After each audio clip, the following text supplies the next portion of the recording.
താലോലം താനേ താരാട്ടും പൂങ്കാറ്റും ചായുറങ്ങുമ്പോൾ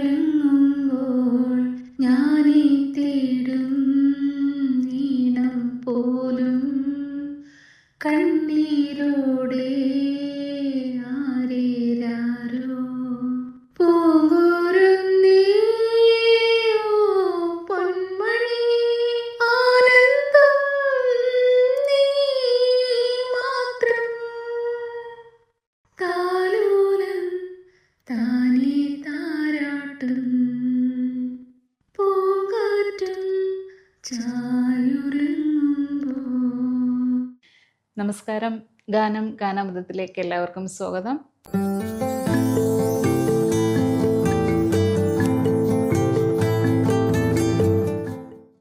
ഇന്ന് നമ്മളോടൊപ്പം ഒരു മികച്ച ഗായികയാണ് എത്തിയിരിക്കുന്നത്.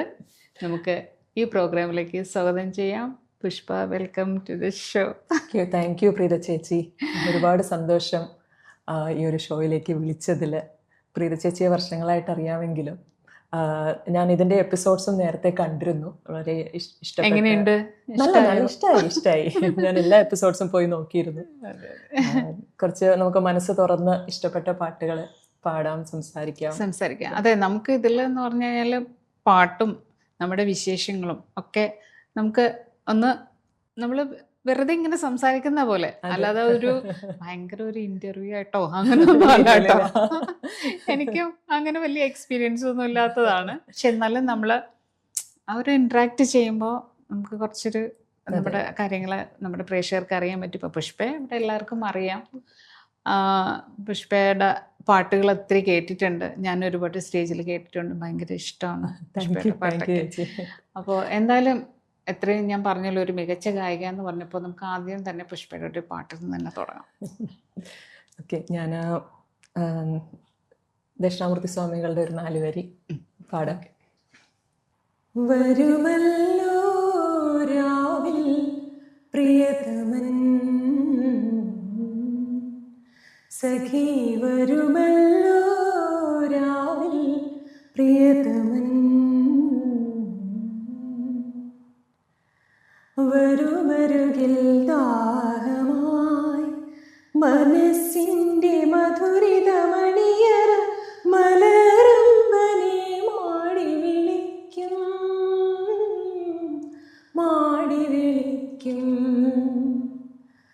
വരുമല്ലോ രാവിൽ പ്രിയതമൻ സഖി, വരുമല്ലോ രാവിൽ പ്രിയതമൻ.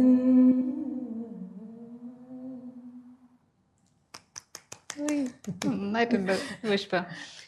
ദക്ഷിണമൂർത്തി സ്വാമികളുടെ പാട്ടിൽ തുടങ്ങിയപ്പോൾ സ്വാമിയായിട്ട് എന്തോ ഒരു കണക്ഷൻ ഉണ്ടെന്ന് എല്ലാവർക്കും അറിയാം. എന്നാലും ഒന്ന് നമുക്ക് വേണ്ടിയിട്ടൊന്ന് പറയാം. എന്നെ സംബന്ധിച്ച് അതൊരു വലിയ ഭാഗ്യമാണ്. എൻ്റെ ചെറുമുത്തശ്ശനാണ് ദക്ഷിണാമൂർത്തി സ്വാമികൾ അച്ഛൻ്റെ സൈഡിൽ. അപ്പോൾ ചെറുപ്പം തൊട്ടേ അദ്ദേഹത്തെ കണ്ടു വളർന്ന ഒരാളാണ്. കാരണം എൻ്റെ വീട് വൈക്കത്താണ്, വൈക്കത്തമ്പലത്തിൻ്റെ തൊട്ട് മുമ്പിൽ. അപ്പം മാസത്തിൽ 2 പ്രാവശ്യമെങ്കിലും അദ്ദേഹം ഫാമിലിയായിട്ട് വൈക്കത്ത് വരും. ഇപ്പം റീസെൻ്റായിട്ട് ഞങ്ങളുടെ ഒരു സ്വപ്നമായിരുന്നു, എൻ്റെയും ഹസ്ബൻഡിൻ്റെയും അദ്ദേഹത്തിന് വേണ്ടി ഒരു ട്രിബ്യൂട്ട് ചെയ്യണം എന്നുള്ളത്. ജനുവരി 25-ന് ദക്ഷിണയാനം എന്നൊരു മെഗാ പ്രോഗ്രാം ഞങ്ങൾക്ക് എല്ലാവരുടെയും സപ്പോർട്ടോട് കൂടി ചെയ്യാൻ സാധിച്ചു. പ്രീത ചേച്ചിയും അതിൻ്റെ ഒരു പാർട്ടായിരുന്നു. ഇതാണ് എനിക്ക് അദ്ദേഹമായിട്ടുള്ള ബന്ധം. അല്ല, ആ പ്രോഗ്രാം അത് ഭയങ്കര ഒരു സക്സസ് തന്നെയായിരുന്നു. പുഷ്പയും അതുപോലെ മകേഷ് ചേട്ടനും എടുത്ത ഒരു എഫർട്ട് എന്ന് പറഞ്ഞു കഴിഞ്ഞാൽ ആ പ്രോഗ്രാം എനിക്ക് അവിടെ കാണാൻ പറ്റിയത്, നമ്മളൊരു പ്രോഗ്രാമിന് പോകുമ്പോൾ ഒരു 1 hour മാക്സിമം 1 hour സ്റ്റേജ് ഫുള്ളായിരിക്കും, പിന്നെ കുറച്ച് പോയി തുടങ്ങും. പക്ഷേ ആ ഒരു പ്രോഗ്രാമിൽ ഫുൾ പ്രോഗ്രാം കഴിയുന്നത് വരെ ആ ഓഡിറ്റോറിയം ഫുള്ളായിരുന്നു. പിന്നെ അത് മാത്രമല്ല, ഒരാൾ പോലും സംസാരിക്കുകയോ ഒരു സൗണ്ട് ആ ഓഡിറ്റോറിയത്തിൽ വേറൊരു സൗണ്ട് കേൾക്കാനില്ലായിരുന്നു. അത്ര ഞാൻ ഇതുവരെ അങ്ങനെ ഒരു പ്രോഗ്രാം കണ്ടിട്ടില്ല സത്യം പറഞ്ഞാൽ. അതിൽ ഭയങ്കര പ്രൗഡ് തന്നെയാണ് കേട്ടോ നിങ്ങൾക്ക് 2 ആൾക്കും. അതിന് എത്ര പറഞ്ഞാലും അത്രയും ആ പ്രോഗ്രാം കണ്ട എല്ലാവർക്കും എല്ലാവരുടെ അഭിപ്രായവും അത് തന്നെയാ. എങ്ങനെ നല്ലൊരു പ്രോഗ്രാം ഇനിയും ചെയ്യണം കേട്ടോ പുഷ്പ. തീർച്ചയായിട്ടും അതുപോലെ അങ്ങനെ തീർച്ചയായിട്ടും. അത് കാരണം അത്രയും നമുക്ക് ആ പാട്ടുകൾ അതിൽ എല്ലാവരും സെലക്ട് ചെയ്ത സോങ്സ്, പിന്നെ സൗമ്യയുടെ പാട്ടുകൾക്ക് അതൊരു പ്രത്യേകതയാണല്ലോ. എങ്കിലും എല്ലാം നല്ല സിംഗേഴ്സും അല്ലേ, മിഥുൻ, അതെ. ചിത്ര അരുൺ, ദേവാനന്ദ, ദേവാനന്ദ്, സുദീപ് ഏട്ടൻ ഒക്കെ അവരോടൊപ്പം പുഷ്പയ്ക്കും ആ സ്റ്റേജ്. പിന്നെ അതിലൊരു പേരെന്ന് വെച്ചാൽ സ്വാമികളുടെ മോളും അതെ അതെ വന്നിട്ടുണ്ടായിരുന്നല്ലോ. അപ്പം അതൊക്കെ ഒരു ഭാഗ്യം തന്നെയാണ്. അതെ. അത് ശരിക്കും ഒരു സൺഡേ വൈകുന്നേരം 6 hours ഷോ ഫുള്ളായിട്ട് ആൾക്കാർ ഇരിക്കാന്ന് പറഞ്ഞാൽ ഞങ്ങളെ സംബന്ധിച്ച് അതൊരു ദൈവാനുഗ്രഹമാണ്. അതെ അതെ വേറൊന്നുമല്ല. തീർച്ചയായിട്ടും. അത് ആ പ്രോഗ്രാം കണ്ടവരുടെ മനസ്സിൽ എന്നും അതൊരു മൈൽ സ്റ്റോൺ തന്നെയാണ് കേട്ടോ. തീർച്ചയായിട്ടും അതൊരു സ്വപ്ന സാക്ഷാത്കാരമായിരുന്നു. മഹേഷിന്റെ ഹസ്ബൻഡിന്റെ ഒരു ആഗ്രഹമായിരുന്നു. അത് നന്നായിട്ട് ചെയ്യാൻ പറ്റി. അതെ, മഹേഷേട്ടനും അതിന്റെ ഒത്തിരി അതിന്റെ പുറകിൽ തന്നെ ആയിരുന്നല്ലോ. അതെ. എന്തായാലും നന്നായി പുഷ്പ. അപ്പോൾ ഇനി ഒരു പാട്ട്. ഓക്കെ, അടുത്ത ഒരു പാട്ട്. മന്ത്രത്താൽ പായുന്ന കുതിരയെ മാണിക്ക് കയ്യാൽ തൊടാം. മന്ത്രത്താൽ പായുന്ന കുതിരയെ മാണിക്ക് കയ്യാൽ തൊടാം. ഗന്ധർവൻ പാടുന്ന മതിലകമന്ദാരം പൂവിട്ടതണലിൽ. ഗന്ധർവൻ പാടുന്ന മതിലകമന്ദാരം പൂവിട്ടതണലിൽ. ഊഞ്ഞാലേ പാടാമോ, ഊഞ്ഞാലേ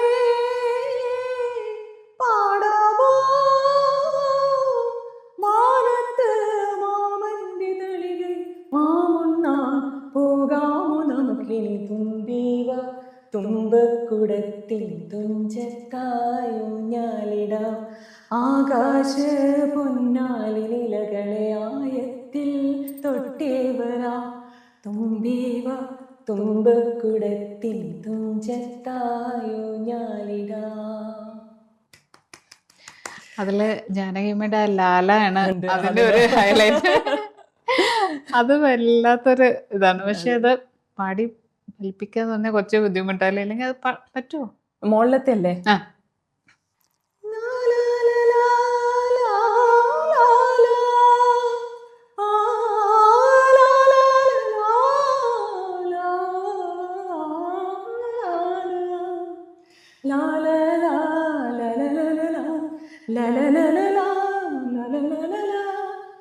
മന്ത്രത്താൽ അതെ അതെ അതെ.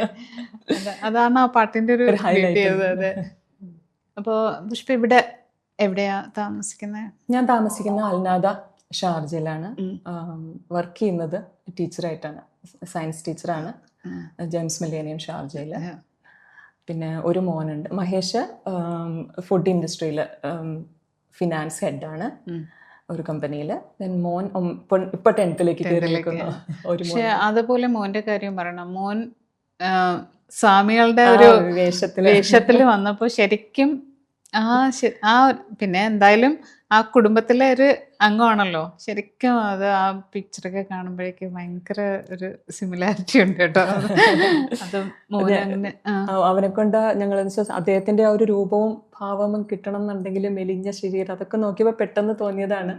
അതിന്റെ പുറകിൽ ശരിക്കും പറഞ്ഞ ഡയറക്ടർ പത്മേന്ദ്ര പ്രസാദ് ഉണ്ട്, പിന്നെ മേക്കപ്പ് ഇട്ടത് നമ്മുടെ കലാഭവൻ ടീച്ചർ. അതിന്റെയൊക്കെ ഒരു നല്ല രീതിയിൽ അവനെ കണ്ടാൽ ശരിക്കും സ്വാമികള് വന്നതുപോലെ തന്നെ. അതെ അതെ തീർച്ചയായിട്ടും. എന്തുകൊണ്ടും ആ ഒരു പ്രോഗ്രാം എല്ലാവരുടെ മനസ്സിലും എപ്പോഴും ഉണ്ടാവും. മോനും അതെ മോനും അവനെ സംബന്ധിച്ച് അതൊരു ഭാഗ്യമാണ് ഈ ഒരു. തീർച്ചയായിട്ടും. അതെ അതെ അതെ. അപ്പോ മോന് പാട്ട്, മോൻ ആക്ച്വലി ചെറുപ്പത്തിലെ മൃദംഗം പഠിക്കുന്നുണ്ടായിരുന്നു, ഇടയ്ക്ക് പാടും. പിന്നെ ഇപ്പൊ കുറച്ചാളായിട്ട് ഗിറ്റാറാണ്. അപ്പം എല്ലാത്തിലും കുറച്ച് ആ ഒരു ഫീൽഡിലേക്ക് അവന് സമയമാകുമ്പം പതുക്കെ തിരിഞ്ഞു പോകും. ഇങ്ങനെ കുറേശ്ശെ ആയിട്ട് ഇങ്ങനെ ഓരോന്നിലേക്ക് കൈവെക്കുകയാണ്. അവന് കൂടുതലും റോബോട്ടിക്സ് അങ്ങനത്തെ കാര്യങ്ങളിൽ സയൻസ് റിലേറ്റഡിലാണ് കൂടുതലും പോയിക്കൊണ്ടിരിക്കുന്നത്. പിന്നെ നല്ലൊരു സ്പീക്കറാണ്. ഗേവൽ ക്ലബിൽ പോയിട്ട് എന്തിനെ കുറിച്ചും നന്നായിട്ട് സംസാരിക്കും. അപ്പൊ സയൻസിന് എന്തായാലും ഇൻട്രസ്റ്റ് ഉണ്ടാവുമല്ലോ, അമ്മ സയൻസ് ടീച്ചറല്ലേ. അപ്പോൾ അതുപോലെ മഹേഷ് ഏട്ടന് എപ്പോഴും മഹേഷ് ഏട്ടൻ പറയാറുള്ള ഒരു പാട്ട് ഏതാണ് പാടാൻ? പുഷ്പയുടെ അങ്ങനെ മഹേഷേട്ടൻ്റെ ടേസ്റ്റ് എന്ന് പറയുന്നത് കുറച്ച് ഡിഫറെൻ്റ് ആണ്. കുറച്ച് വ്യത്യാസമായിട്ട് എപ്പോഴും പാടണം എന്ന് പറയുന്നതാണ്. അങ്ങനെ പറയുന്ന ഒരു പാട്ടെന്ന് പറയുന്നത് നമ്മുടെ ചന്ദ്രലേഖ എന്നുള്ള പാട്ടില്ലേ, അത് കുറച്ച് വോയിസ് മോഡുലേഷൻ ഉള്ള. ജസ്റ്റ് ഓർമ്മയുള്ള വരികൾ ഞാൻ പാടാം. கொஞ்சம் நிலவு கொஞ்சம் நெருப்பு ஒன்றாக சேர்ந்தால் இந்த தேகம், கொஞ்சம் நெஞ்சு கொஞ்சம் அமுதம் ஒன்றாக சேர்ந்தால் இந்த கண்கள், கொஞ்சம் மிருகம் கொஞ்சம் கடவுள் ஒன்று சேர்ந்தால் இந்த நெஞ்சம் ചന്ദ്രലേഖ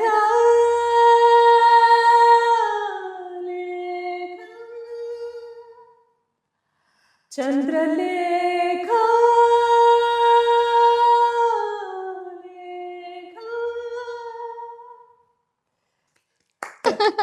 ഇത് ആക്ച്വലി ഒരു ക്ലാസിക്കൽ സിംഗർ ആയിട്ട് ബ്ലെൻഡ് ആവുന്ന ഒരു പാട്ടല്ല. ബട്ട് എനിക്ക് ഇത്തരം പാട്ടുകളും സത്യം പറഞ്ഞാല് ഇഷ്ടമാണ്. കുറച്ച് ഡിഫറെന്റ് ആണല്ലോ നമ്മുടെ വോയിസ് മോഡുലേഷൻ, അതുപോലെ നമ്മൾ എടുക്കുന്ന അതൊരു എക്സ്പീരിയൻസ് ആണ്. അപ്പൊ രണ്ടിനും ഏത് ടൈപ്പ് പാട്ടിനും മോൾഡ് ചെയ്യാതെ വോയിസിനെ എന്നുള്ള. അതെ, ഇപ്പൊ മഹേഷേട്ടൻ പറയുന്ന പാട്ടുകളൊക്കെ പഠിക്കണം കേട്ടോ. അപ്പൊ നമുക്ക് ഏത് പാട്ടും പാടാൻ പറ്റും. തീർച്ചയായിട്ടും. മഹേഷേട്ടന് ഭയങ്കര മ്യൂസിക് സെൻസ് അല്ലേ? അപ്പൊ പിന്നെ മഹേഷേട്ടൻ വെച്ചാൽ മഹേഷിന്റെ ഫാദർ വൈക്കം ബ്രദേഴ്സ് എന്ന ഒരു പേരിൽ ഒരുപാട് കാലം അവര് ഭക്തിഗാനസുധം നടത്തിക്കൊണ്ടിരുന്നതാണ്. നമ്മുടെ ബൈജു ചേട്ടന്റെ ഫാദറൊക്കെ അവരൊരു ടീമായിരുന്നു. അപ്പൊ ആ ഒരു സെൻസ് മഹേഷേട്ടനും മൃദംഗം പഠിച്ചിട്ടുണ്ട്. അപ്പൊ മ്യൂസിക് എന്ന് വെച്ചാൽ ജീവനാണ്. അതുകൊണ്ട് ഇങ്ങനെ ഓരോ തോട്ട് ഇങ്ങനെ കൊണ്ടുവന്നുകൊണ്ടിരിക്കും. അത് ഭയങ്കര ഒരു സപ്പോർട്ടാണ്. മഹേഷേട്ടന്റെ സപ്പോർട്ട് ഉള്ളത് കൊണ്ടാണ് ഞാൻ ശരിക്കും ഈ ഒരു രീതിയിൽ മുമ്പോട്ട് പോകുന്നത്. ഈ ജോലിയുടെ ഇടയിൽ അതെ ഫുൾ സപ്പോർട്ട്. അത് നമുക്ക് കണ്ടാലറിയാം. അപ്പൊ മോന് ഏത് ടൈപ്പ് പാട്ടുകളാണ് മോന് ഇഷ്ടം? അവനിപ്പോ ഇന്നിപ്പോ ഞാനിങ്ങനെ ഇങ്ങോട്ട് വരുന്നതിന് മുമ്പ് ഒരു പാട്ട് പാടിക്കൊണ്ടിരുന്നു. അപ്പൊ ആ പാട്ട് അവൻ അറിയത്തില്ല, തമിഴ് പാട്ടാണ്. ഇളയരാജ സാറിന്റെ ഇളങ്കാറ്റ് വീസുതേ എന്നുള്ള ഞാൻ പാടുമ്പോ അതിന്റെ കൂട്ടത്തെ ആ ട്യൂണിൽ പാടുന്നുണ്ടായിരുന്നു. ആ പാട്ട് ഇളങ്കാറ്റ് വീസുതേ ഇസൈ പോലെ പേസുതേ വളയാത മൂങ്ങിൽ രാഗം വളഞ്ചോടുതേ മേഘം മുഴിച്ചു കേക്കുതേ கரும்பார மனசுல மயில் தோகை விரிக்குதே மழைச்சாரல் தெளிக்குதே புல்வெளி பாதை விரிக்குதே வானவில் கொடையும் பிடிக்குதே புல்வெளி பாதை விரிக்குதே வானவில் கொடையும் பிடிக்குதே மணியிலோசை கேட்டு மன கதவு திறக்குதே புதிய தாளம் போட்டு உடல் காற்றில் மிதக்குதே இளங்காற்று வீசுதே இசை போல பேசுதே வளையாத மூங்கிலில் ராகம் வளைஞ்சு ஓடுதே மேகம் മുഴിച്ചു കേക്കുതേ. ഈ പാട്ട് പാടുമ്പോ എന്റെ കൂടെ ഇതിന്റെ പാടിക്കൊണ്ടിരിപ്പുണ്ടായിരുന്നു. അങ്ങനെ ഒരു പ്രത്യേകിച്ച് അവൻ അങ്ങനെ ഒരു പാട്ടിനോട് ഇഷ്ടം പറഞ്ഞില്ല. ഇടയ്ക്ക് വെസ്റ്റേൺ പോയി പാടുന്നുണ്ടായിരുന്നു, ചില ഇംഗ്ലീഷ് പാട്ടുകളൊക്കെ പാടും. ഇതുപോലെ ഞാൻ പാടുന്നതിന്റെ ഇടയ്ക്ക് അതിന്റെ ഒരു ട്യൂൺ കിട്ടിയാല് പാടിക്കോളും. അപ്പൊ എനിക്കറിയാം ദൈവം സഹായിച്ച ഒരു മ്യൂസിക് സെൻസ് ആൾക്ക് കിട്ടിയിട്ടുണ്ട്. തിരിഞ്ഞു പോണമെന്നേ ഉള്ളൂ. അത് എന്തായാലും കണ്ടിന്യൂ ചെയ്ത് പൊക്കോളും അവൻ. പക്ഷെ എപ്പോഴെങ്കിലും അമ്മ എനിക്കിങ്ങനെ ഏതെങ്കിലും ഒരു പാട്ട് ഇഷ്ടമാണ് അല്ലെങ്കിൽ അമ്മ പാടിത്തരണം അങ്ങനെ പറഞ്ഞിട്ടുണ്ടോ എപ്പോഴെങ്കിലും? ഇല്ല, അങ്ങനെ ഇതുവരെ എന്നോട് പൊതുവെ ഞങ്ങൾ എപ്പോഴും ഈ പാട്ടും കൊണ്ട് നടക്കണത് കൊണ്ട് അവനോട് ആരെങ്കിലും അമ്മയോട് പാട്ട് പാടാൻ പറയുന്നതോടെ ഞാൻ പതുക്കെ ഞാൻ എന്നാ അപ്പുറത്ത് പോയിട്ട് വരാമെന്ന് പറയുന്ന ഒരു. പക്ഷെ അവന്റെ മുത്തച്ഛന്റെ പാട്ടുകൾ അവന് ഭയങ്കര ഇഷ്ടമായിരുന്നു. ചെറുപ്പത്തിൽ ഒത്തിരി മഹേഷിന്റെ അച്ഛൻ പാടുന്ന ഭക്തിഗാനങ്ങൾ പാടുമായിരുന്നു. രാധാസമേത കൃഷ്ണ എന്നുള്ള 2 വരി നന്നായിട്ട് പാടും. ഇപ്പൊ ചോദിച്ചാൽ പെട്ടെന്ന് കൂടെ പാടേണ്ടി വരും. എന്നാലും അത് നന്നായിട്ട് കേട്ട് അച്ഛന്റെ കൂടെ കേട്ട് അത് പാടുമായിരുന്നു. അപ്പൊ മഹേഷേട്ടൻ പാടുവോ? മഹേഷേട്ടൻ പാടില്ല. മഹേഷേട്ടൻ കംപ്ലീറ്റ് ഇൻസ്ട്രുമെന്റ് ആണ്. പക്ഷെ നല്ല താളബോധം ഉണ്ട്. പിന്നെ പക്ഷെ പാട്ടിങ്ങനെ നമ്മളോട് ഇങ്ങനെ കണക്ട് ചെയ്ത് പറയും. ഇപ്പൊ ഒരു പാട്ട് പാടുവാണെങ്കിൽ പെട്ടെന്ന് തന്നെ ഇതിന്റെ താളത്തിൽ പോകുന്നതാണ് മറ്റേ പാട്ട്, അത് പാടിക്കോ, അങ്ങനെ സജഷൻ വന്നോണ്ടേയിരിക്കും. സപ്പോർട്ട് നല്ലതല്ലേ? നല്ല സപ്പോർട്ടാണ് ശരിക്കും. അപ്പോ പുഷ്പയ്ക്ക് ഇഷ്ടമുള്ള ഒരു പാട്ട് ഏതാണ്? പെട്ടെന്ന് ഇപ്പോൾ ഒരു പാട്ട്, ഇഷ്ടമുള്ള ഒരു പാട്ട് പാടാൻ പറഞ്ഞാൽ ഏതായിരിക്കും പാട്ട്? ഒരു 5-6 ഉണ്ട്. അതിൽ പെട്ടെന്ന് പറഞ്ഞാൽ ചോദിച്ചാൽ നമ്മുടെ വേണുചേട്ടൻ്റെ ഒരു പാട്ടുണ്ട്.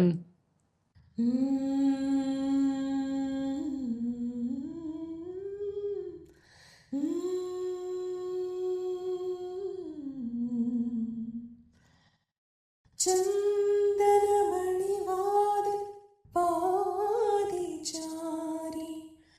ഹിന്ദൂളം കണ്ണിൽ തിരയിടുക്കി ശൃംഗാര ചന്ദ്രികെ നീരാടി നീ നിൽക്കെ എന്തായിരുന്നു മനസ്സിൽ ചന്ദനമണിവാതിൽ പാതിചാരി ഹിന്ദൂളം കണ്ണിൽ തിരയിളക്കി ശൃംഗാര ചന്ദ്രികെ നീരാടി നീ നിൽക്കെ എന്തായിരുന്നു മനസ്സിൽ. എനിക്ക് വേണുവേട്ടൻ്റെ പാട്ടുകളെല്ലാം തന്നെ ഭയങ്കര ഇഷ്ടമാണ് ശരിക്കും. എല്ലാവർക്കും ആ ഒരു മെലഡി സോങ്സിന്റെ ഒരു ഇതാണല്ലോ. പെട്ടെന്ന് നമുക്ക് ആ പാട്ടിലേക്ക് വീണു പോവില്ല എല്ലാരും. ഭയങ്കര ഒരു ഇങ്ങനെ ഒഴുകി ഒഴുകി പോകുന്ന പാട്ടായതുകൊണ്ട് ഒരിടയ്ക്ക് ആദ്യം ചോദിച്ച ഈ പാട്ട് പിന്നെ രാജഹംസമേ, അങ്ങനത്തെ എനിക്ക് കുറച്ച് കൂടുതൽ ഇഷ്ടം ഇങ്ങനെ ഒഴുകി പോകുന്ന പാട്ടുകൾ, അങ്ങനത്തെ രാഗങ്ങളും. അപ്പൊ നമ്മളിപ്പോ കുറെ മലയാളം പാട്ടുകളായല്ലോ പുഷ്പ, ഇനി ഒരു ഹിന്ദി പാട്ടായല്ലോ. ആശാ ഭോസ്ലേജിയുടെ चुरा लिया है तुमने जो दिल को, नजर नहीं चुराना सनम, बदल के मेरे तुम जिंदगानी, कहीं बदल ना जाना सनम. हो ले लिया दिल, हाय मेरा दिल, हाय दिल लेकर मुझको ना बहलाना,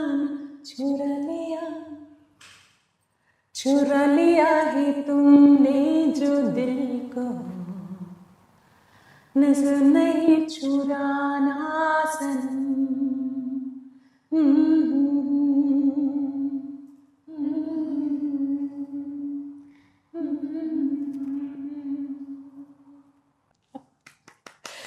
ഒരുപാട് സന്തോഷമുണ്ട് പുഷ്പയുടെ ഇങ്ങനെ സംസാരിച്ചിരിക്കാൻ തോന്നുന്നു കേട്ടോ. ഇങ്ങനെ പാട്ടും വിശേഷങ്ങളായിട്ട് നിർത്താൻ തോന്നുന്നില്ല കേട്ടോ.